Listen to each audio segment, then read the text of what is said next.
Candidates for the Senate and House have expressed concern that the president has not done enough to build an operation or excite voters.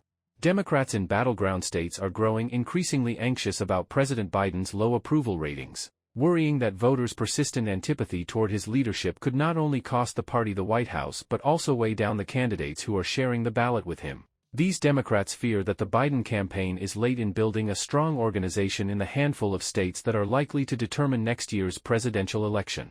They point to polling numbers showing Mr. Biden lagging far behind Democratic candidates for Congress in those states and struggling among key groups of voters, including Black and Latino Americans.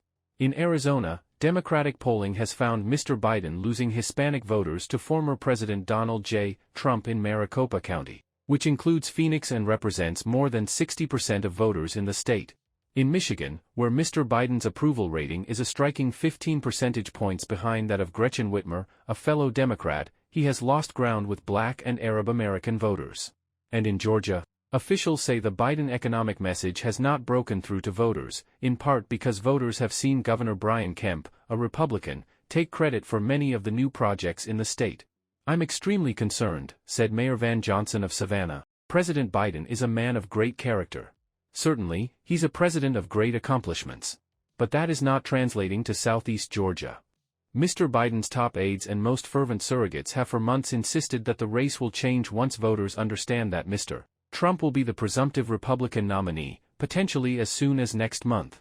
At that point, the Biden team argues, the campaign will transform from a referendum on Mr. Biden to a choice between the president and Mr. Trump, whose brand of right-wing republicanism has lost most major elections since he won the 2016 election. Mr. Trump has been indicted on 91 felony charges and has, at least for now, been barred from the ballot in Colorado. The former president is scheduled to sit for the first of his 4 criminal trials in March, though that could be delayed. While those events have bolstered his appeal among Republican primary voters, the Biden team believes they will turn off independent voters. Mayor Johnson, among others, is not convinced. He called the choice argument a passive strategy and said Republicans were far more excited about next year's election than Democrats. "I don't see any passion, any excitement, nothing," he said. "It might be a situation of too little, too late." The good news for Mr. Biden is that his party is on a winning streak that dates to when Mr. Trump took office in 2017. Since then, Democrats have won election after election, including key governors and Senate races, and they outperformed polling and historical trends in last year's midterms.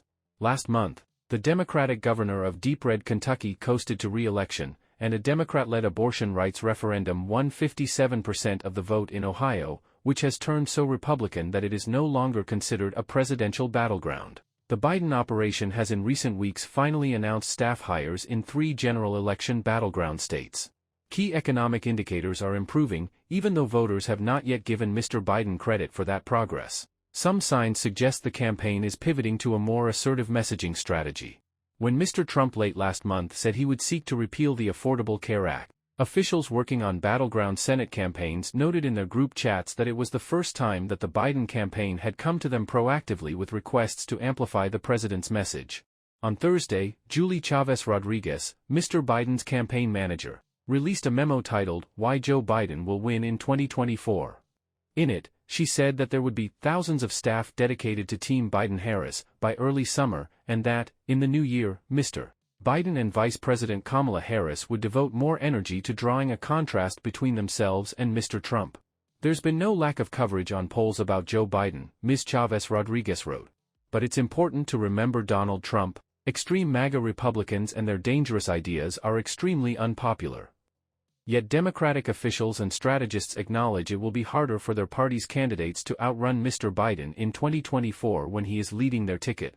When Democratic State Party chairmen gathered in Washington last week, some shared a troubling new trend they had been hearing. Some young voters are blaming Mr. Biden for the Supreme Court's Dobbs decision ending the constitutional right to abortion because he was the president when the court made its decision.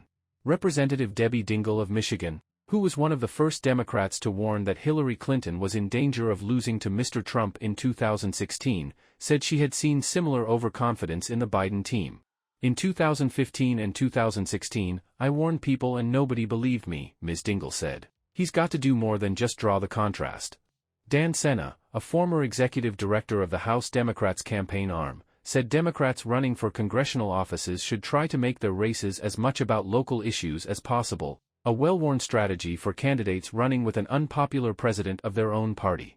The presidential race speaks in such broad terms, he said, that it really affords Senate and congressional candidates the opportunity to localize their races, which creates a natural space between them and the president.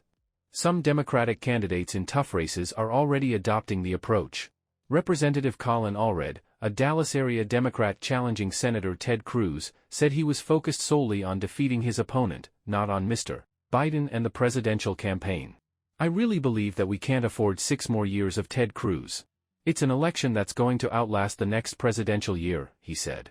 "I'll let the president run his campaign."